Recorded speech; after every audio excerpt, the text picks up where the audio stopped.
If you loved watching Karen get a taste of her own medicine, don't forget to hit that like button, subscribe for more wild revenge stories, and turn on the notification bell so you never miss a battle where karma hits back harder. Got a crazy hero story of your own? Drop it in the comments and we'd love to hear it. The cold morning air bit at Jake's skin as he stomped across the frozen dirt toward the barn. His boots crunched over patches of brittle grass and half-melted snow, each step louder than the last in the heavy, miserable silence. He tugged his jacket tighter around him, breath puffing out in pale clouds. Something was wrong. The cows were lowing louder than usual, a restless, irritated sound that gnawed at his nerves. He rounded the corner and froze. There, gleaming like an insult against the gray, muddy backdrop of his working farm, sat a pearl-white SUV, parked squarely in front of the heavy double barn doors, blocking the entrance entirely. Jake blinked, once, twice, hoping somehow he was imagining it. But no, the car was real, polished to a mirror shine, its chrome accents flashing in the weak winter sun like it was mocking him. A knot of disbelief tightened in his chest, then twisted sharply into anger. He stalked closer, the rich smell of cows and manure giving way to the nauseating scent of expensive perfume wafting from the cracked driver's side window. Taped under the windshield wiper was a piece of pink stationery. Jake yanked it off with a scowl. Maybe this will teach you to be a better neighbor. Hey, the paper crumpled in his fist as a raw, bitter laugh escaped his throat. Of course, Karen. HOA President Karen Hastings, Queen of the Hill. Self-appointed enforcer of neighborhood standards, even out here where her freshly built mansion overlooked land his family had farmed for 3 generations. Jake's jaw worked, silently. Karen had been a thorn in his side since the day she moved in. She hated the smells, hated the sounds, hated that Jake's cows dared to exist within sight of her pristine suburban dream home. Last week, she'd called the county to complain about unsightly livestock. Yesterday, she'd demanded that he move the barn to somewhere less disruptive. And now this, parking her luxury tank in front of his barn like a trophy, flaunting her power. The cows inside were getting more agitated by the minute. Their feed delivery was scheduled for this morning, and with those doors blocked, there was no way to unload the bales. No feed meant stressed cows. Stressed cows meant lower milk production, health issues, and in winter, even one missed feeding could cascade into disaster. Jake took a steadying breath and pulled out his phone. He called Karen first, straight to voicemail. He texted, keeping it polite despite the heat rising under his collar. Jake, 8:02 a.m. Hi, Karen. Your car is blocking my barn. Can you move it ASAP? Thanks. Minutes dragged by. No reply. He called again, the phone ringing and ringing before kicking him to voicemail. He left a terse message, biting back the words he really wanted to say. Still nothing.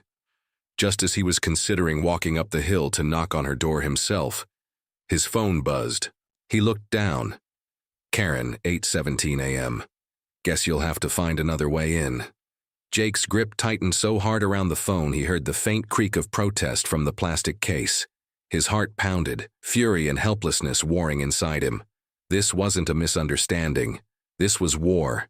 Karen had escalated the petty feuds of late into something deliberate, something that couldn't be ignored. He glanced at the barn doors again, then back at the cows visible through the side windows, pacing and lowing. Time was running out. Jake paced in tight, angry circles, his boots grinding the gravel beneath him. He thought about calling the sheriff, but he knew from experience that small-town law enforcement moved at the speed of molasses when it came to civil disputes. By the time anyone showed up, the damage would be done.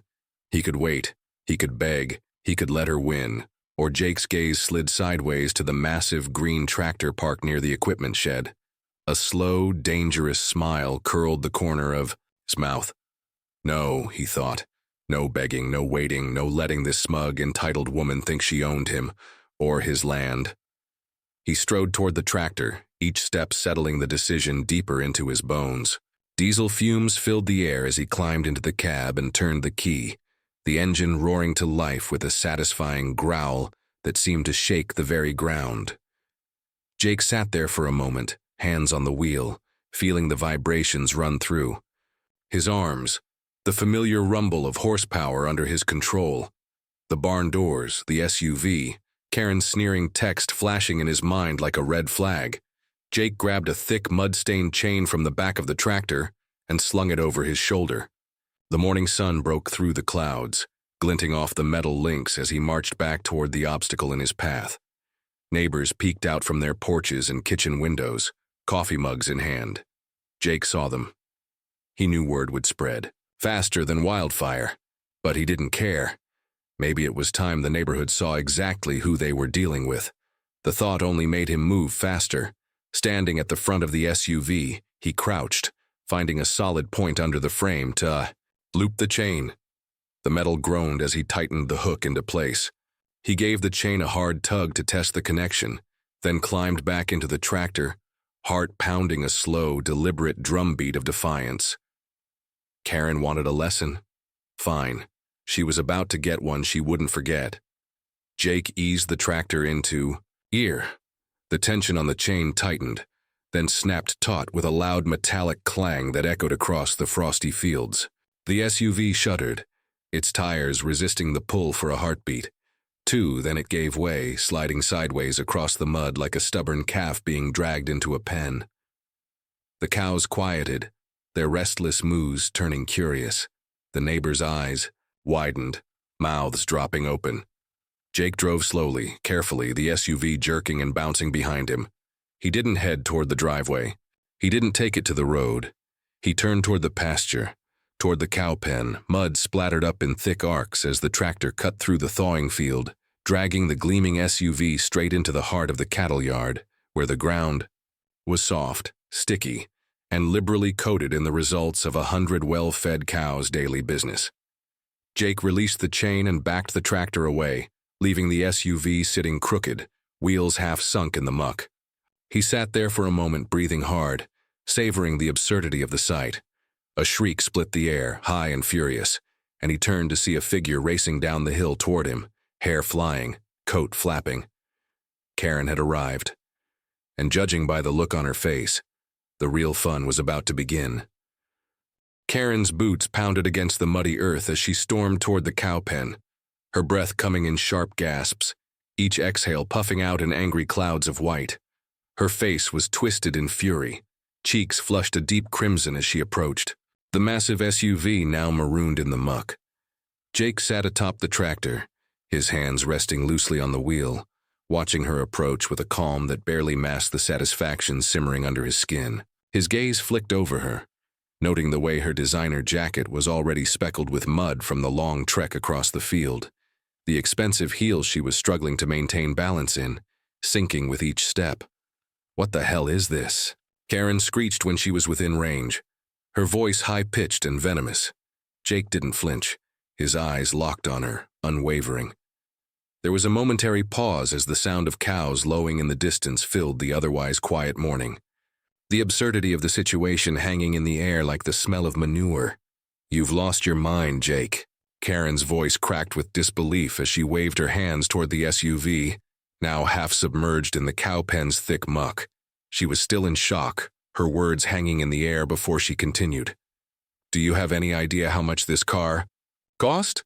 Jake didn't answer at first. Instead, he glanced down at his phone. A quick glance confirmed the text messages from a few of the neighbors. Phones were already out, cameras trained on the spectacle unfolding. The distant hum of a video being recorded sent a thrill through him, tightening his grip on the wheel. But his expression remained impassive. Finally, he spoke, his voice steady, almost detached, as if he were talking about a business transaction rather than a personal vendetta. "I tried to call you, left you a message, I even texted, no response. You don't get to do this." Karen's eyes were wide now, a mixture of rage and something darker, desperation, flashing across her face. "This is illegal. You can't."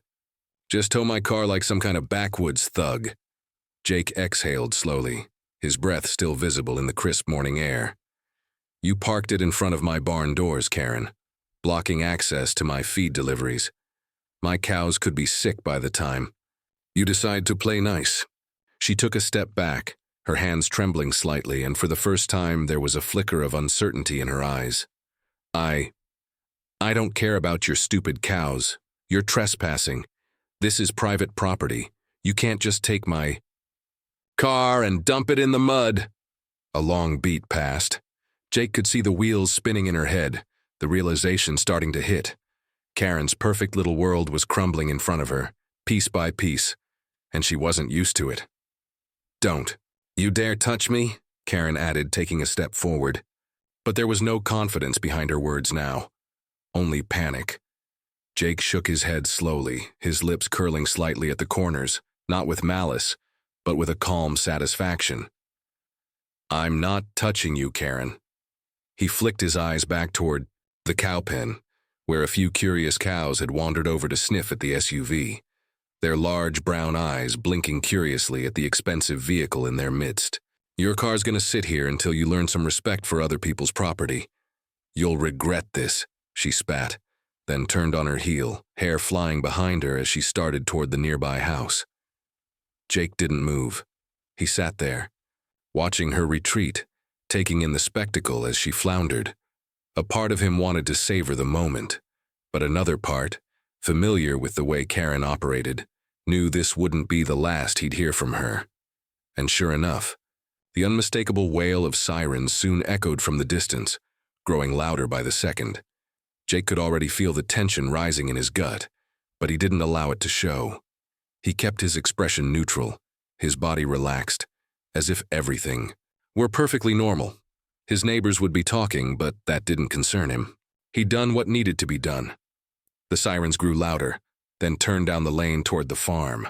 The flashing red and blue lights painted the dirt road with a harsh, unnatural glow. Moments later, a sheriff's car pulled up near the barn, followed by a second, a black SUV driven by another officer.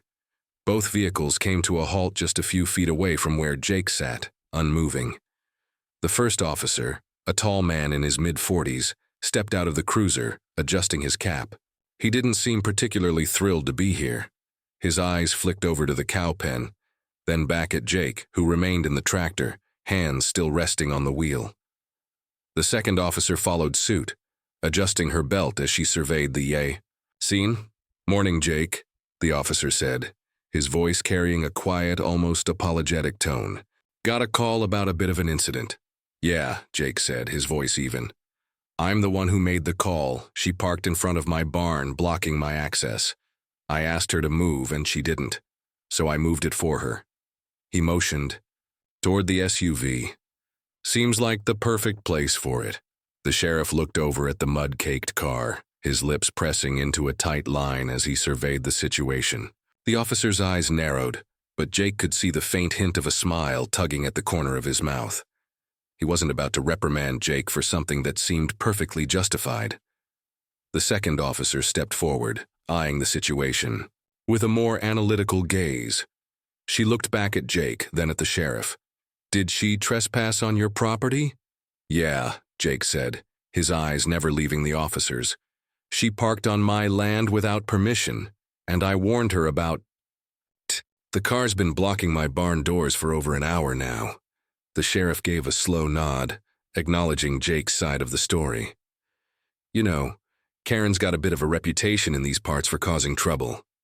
Jake raised an eyebrow, sensing an opening. "Yeah, what kind of trouble?" "Nothing worth getting into." The sheriff's voice was a little too casual, but there was a twinkle in his eyes as he looked at the SUV again. "Maybe she'll learn her lesson this time." Jake let out a slow breath, eyes flicking over to Karen's retreating form, which was now half hidden behind the front door of her house. This wasn't over, but it was a start. "Just remember," the sheriff added with a smirk, "you can't be parking her car like that without a good reason. We'll sort this out." Karen's fate, it seemed, was already sealed. The days that followed were nothing short of a battlefield. Karen Hastings, always impeccably put together, was a force of nature when it came to controlling her image. She wasn't about to let a little thing like getting her SUV dumped in a cow pen, an image that was now spreading like wildfire on social media, ruin her reputation, not on her watch. Jake, on the other hand, was savoring every moment of the aftermath, even if it was tinged with a simmering anxiety. The whole neighborhood had been buzzing since that morning, and Karen's furious calls to anyone who'd listen were only adding fuel to the fire. There were whispers in town. People who had seen the viral video of her luxury SUV being dragged into the cow pen, the video that had been posted by one of his neighbors with a caption, "When HOA Karen thinks she owns the whole block, the sheriff," had left after a brief conversation, warning Jake to play it cool. But that advice had already been absorbed by the time the SUV had become nothing more than a laughing stock in the community. Karen, for all her demands of civility and order, had never been on the receiving end of public humiliation like this, and Jake didn't feel bad about it. Not one bit. But as the days wore on, he started receiving unexpected visitors. They came in droves, neighbors mostly, asking if he had really done it, if he had really towed her car into the cow pen. Their faces said everything. They were waiting for confirmation. Some had smiles tugging at their lips. Others outright chuckled. Only a few seemed to scold him with a shake of the head, but even they couldn't hide the glint of amusement in their eyes. Jake spent his days tending to the farm, making sure the cows were fed and the barn was in good repair. The farm was his sanctuary, a place where the rhythms of hard work and simplicity kept his mind clear. But Karen wasn't about to let that peace last. Her retaliation came swiftly. Jake's phone buzzed late one night, a text message blinking on the screen. It was from an unknown number, but there was no mistaking the venomous tone in the words. Karen, 10:22 p.m. "You think this is over, Jake? I'm going to make sure your little stunt doesn't just disappear. Prepare for a real fight." His heart skipped a beat as his fingers hovered over the phone. The threat felt different, more personal. She wasn't done, and neither was her vendetta. The next morning, a letter arrived, and the thick legal paper sat on the kitchen counter like a death sentence. The HOA board, led by none other than Karen herself, had officially filed a complaint. They were demanding Jake remove any unapproved vehicles on his property and threatening to bring legal action if he didn't comply with HOA rules. It was a direct strike at his livelihood, his land, and his pride. Jake scanned the letter once, then again. It was all just petty nonsense, the kind of nonsense that Karen had lived for, like a dog chasing its own tail.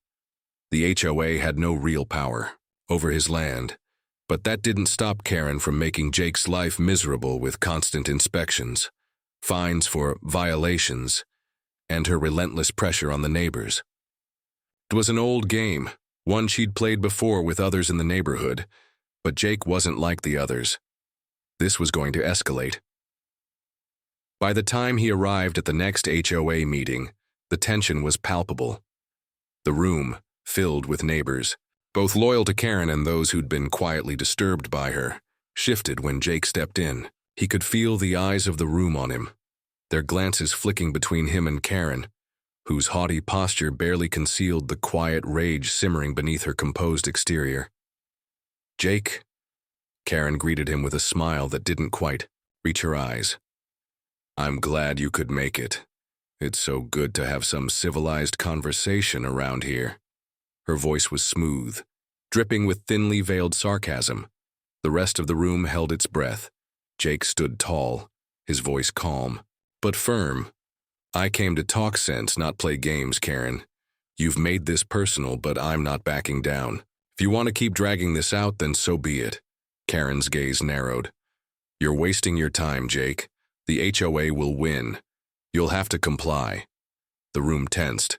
She had so many loyalists, people who had been intimidated into following her rules without question. But Jake had the knowledge of his rights, the strength of his land beneath him, and a growing support base of neighbors who had started to turn against Karen. She was no longer the untouchable queen of the hill, and Karen knew it. She leaned forward, hands clasped together, an icy smile on her lips. "Don't forget, Jake, I can always take this higher. A little lawsuit, a little public pressure, maybe some local press. I can make sure you regret crossing me." Jake didn't flinch. His eyes were steady, unyielding. "I'm already regretting, Karen, but not for the reasons you think. Before Karen could respond, a voice from the back of the room broke in. Enough. It was Ted, one of the older farmers who'd lived in the neighborhood for decades. His gruff voice silenced the room. We're all sick of this. You've made enough trouble, Karen. You think you're the only one who matters? This farm's been here longer than you, and Jake's been a better neighbor than you ever were. So you can take your lawsuit and shove it. A wave of murmurs rippled through the room, the tide slowly but surely turning. Karen's face paled as her usual grip on the neighborhood unraveled before her eyes. Jake caught Ted's gaze.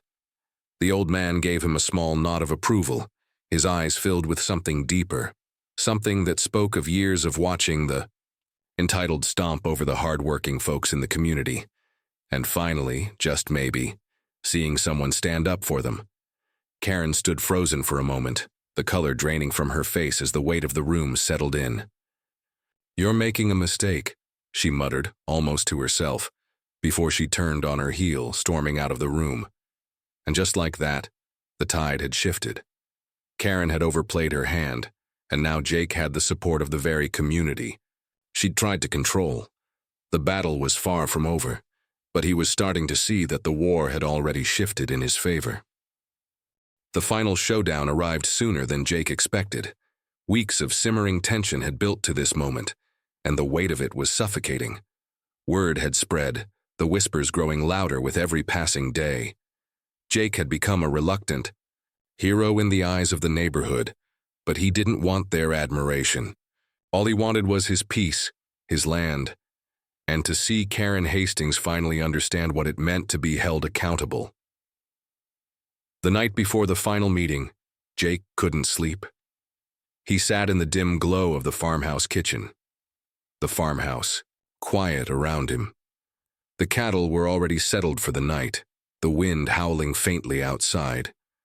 A strange calm had descended on him, but it was the calm before the storm. His mind replayed every detail of the fight that had brought him here, from the first act of defiance in moving Karen's car, to the rising stakes with each threat she hurled his way.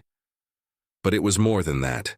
He was starting to realize just how much Karen's grip on the neighborhood had come to define her, and how much she had relied on that power to control everything. Jake couldn't allow that to stand, not anymore. The next morning he stood at the front of the room once more, Karen in the same seat where she'd been before, her face red, eyes flashing with anger and desperation. But there was a subtle change in her demeanor now. She no longer had the smug confidence she once carried. The tables had turned. The neighborhood, once so eager to obey her every whim, now looked to Jake for direction. Karen had brought her lawyer this time, some slick city attorney who dressed like he belonged on a magazine cover. He sat with her, leaning back in his chair like he was already victorious, his hand resting casually on the folder of documents that were presumably meant to be their trump card. But Jake wasn't intimidated.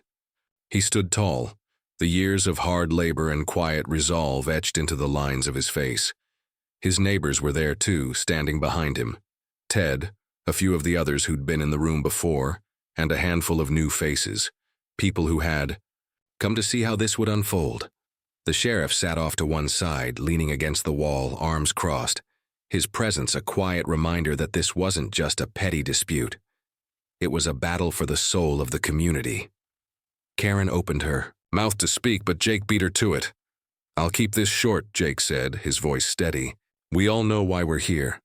Karen's been using the HOA to impose rules that don't make sense, to push people around and to control this neighborhood like it's her personal kingdom. But I'm not here to argue about bylaws. I'm here because she crossed the line. She tried to use the HOA to take my land from me, and I'm not going to let her."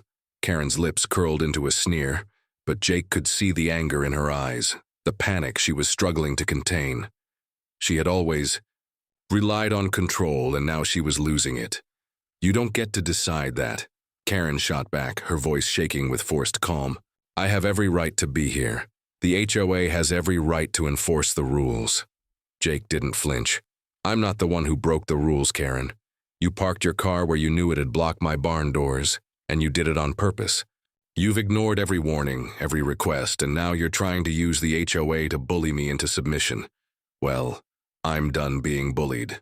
Karen's lawyer stood up, his face smooth with practiced arrogance. With all due respect, Mr. Roberts, you're misunderstanding the situation. This is a matter of property rights, and the HOA has the power to enforce its rules. Your actions, while perhaps understandable on a personal level, are in direct violation of the HOA's governing documents. Jake met the lawyer's eyes, a slow, confident smile playing at his lips. Tell me, Mr. Edwards, how does it feel to work for someone who thinks the rules apply to everyone else but her? Does she pay you extra for making the rest of us miserable? Or is that just a perk of being her puppet? There was a collective intake of breath in the room. The neighbors, who had remained neutral or passive until now, shifted uncomfortably in their seats. Karen's face tightened, her eyes narrowing, but Jake could see the cracks forming in her facade. Her lawyer glared at him, but Jake wasn't. About to back down now. I don't need a lawyer to tell me what's right, Jake said, his voice low but firm. The truth is, Karen doesn't care about any of us. She only cares about herself. She's used the HOA to punish anyone who doesn't bow to her. She's not going to stop until she's stripped this place of everything that makes it real. But I'm not going to let her take what's mine. Karen's hands trembled slightly, the weight of the room now fully on her. Her empire of manipulation was crumbling piece by piece. The sheriff, who had been silently observing, finally spoke up, his voice cutting through the tension like a knife. This has gone on long enough. You both know the law. But at the end of the day, this isn't just about rules and regulations. It's about respect. And I think we can all agree that Karen has lost that from most of us. The room grew silent. It was the final blow to Karen's carefully constructed world of dominance. She stood, trembling with fury, her fists clenched at her sides. You'll regret this, she hissed, her voice barely audible before she turned and stormed out of the room, her lawyer trailing behind her, looking as defeated as she felt. And just like that, it was over. Jake didn't have to say anything more. The room was his, the victory was his. The neighbors who had once been intimidated by Karen's wrath now stood by his side, ready to rebuild the community into something stronger than it had ever been. As Jake walked out into the sunlight, his neighbors gathered around him, offering, "Congratulations," and Ted clapped him on the back with a hearty laugh. The battle had been long, but the war was over. The power had shifted. Jake could feel the weight lift off his shoulders, a feeling of satisfaction washing over him. He'd won. Not just for himself, but for everyone who'd been silenced by Karen's. And it wasn't just about the farm anymore. It was about reclaiming something far more valuable, the community's freedom to stand up for what was right. And as the sun set over the farm, Jake knew he could finally breathe easy again. The storm was over and he had emerged victorious.